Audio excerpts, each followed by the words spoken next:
కేపల్ రాము గారు, మీకు ఒక క్వశ్చన్ వేస్తాను. మీరు ఆర్జీవి గారితో పనిచేశారు కదా, సో ఆర్జీవి గారి నుంచి మాకు కొంచెం, మీకు ఆర్జీవి గారికి మీకున్న ర్యాపో చెప్పండి. ఎస్, ర్యాపో అంటే ఒకటండి. ఇప్పుడు ఆర్జీవి గారితో చాలామంది కలిసి ఉంటారు, చాలామంది మాట్లాడి ఉంటారు. ఫర్ ఎగ్జాంపుల్, మీరు ఒక పుస్తకాన్ని చదివి దాని సారాంశం చెప్పాలంటే మీ ప్రజెంటేషన్ వేరుంటుంది, నా ప్రజెంటేషన్ వేరుంటుంది. ఎందుకంటే నా వే ఆఫ్ థింకింగ్లో నేను ఆలోచించుకొని నాకున్న కంఫర్ట్ జోన్ బట్టి, అంటే నేను ఆలోచించే విధానానికి ఎలా ఉన్నారన్నది ఆలోచించి మనం చెప్తాం.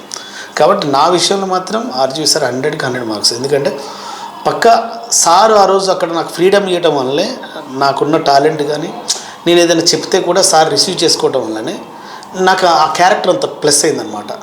సో అంత ఫ్రీడమ్ ఇచ్చారు సార్. ఎట్ ఏ టైం మంచిగా ఉంటే మంచిగా ఉందని చెప్పేవారు, బాగాలేకుంటే ఇది వద్దని చెప్పేవారు.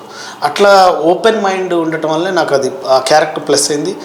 అది కూడా నన్ను నమ్మి ఇవ్వటం, ఆ నమ్మకాన్ని నేను నిలబెట్టుకోవడం వల్ల నాకు ఆ పేరు వచ్చిందని నమ్ముతాను. ఆర్జీ గారికి మీకు ఏమైనా ఫైనాన్షియల్ ఇష్యూస్ సంథింగ్ అట్లా ఏమి ఉండేది కదా?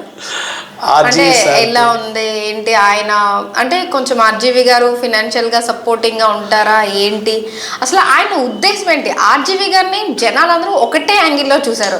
సో మీరు ఆయనతో పర్సనల్గా వర్క్ చేశారు కాబట్టి, సో ఆర్జీవి గారు అసలు ఏంటి ఆయన, అంటే ఎప్పుడు ఆర్జీవి గారు అంటే జనాలందరికీ ఒకటే థాట్ ఉంటుంది.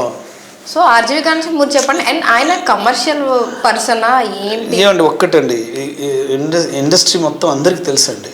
ఆయన కమర్షియల్ పర్సన్ అనుకుంటే నాలాంటి వ్యక్తులు పెట్టుకొని ఒక ఫుల్ లెంత్ రోల్ క్యారెక్టర్ నాకు ఇవ్వడు. Okay, is not commercial mind. వారు ఏమనుకున్నారో అది చెప్పే మైండ్.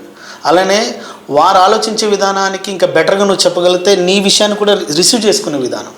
అదే నేను అని ఒక అహం ఉండే వ్యక్తి కాదు, చాలా మంచి వ్యక్తి. జర్నీ చేస్తే అర్థమైంది.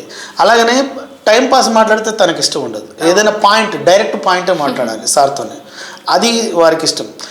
ఇండస్ట్రీలో ఉన్న అతి ప్రముఖ డైరెక్టర్స్ అందరికీ తెలుసండి ఆర్జీవి సార్ ఏందనేది. ఇప్పుడు ఈరోజు నేను చెప్తున్నావు, ఇంకెవరు చెప్తున్నావు, ఆయనకున్న విలువ ఇది కాదండి, తగ్గదు పెరగదు అని నేను అనుకోను. ఆయన ఆల్రెడీ ప్రూవ్డ్, చాలా గ్రేట్ పర్సన్, చాలా ఓపెన్ మైండ్. ఏదైనా ఉంటే స్ట్రైట్గా మాట్లాడాలి, అంతే. తెలిసిందే మాట్లాడాలి, తెలియదనే చెప్పాలి. అంటే తెలిసి తెలియనట్టుంటే అది కరెక్ట్ కాదు. అవును.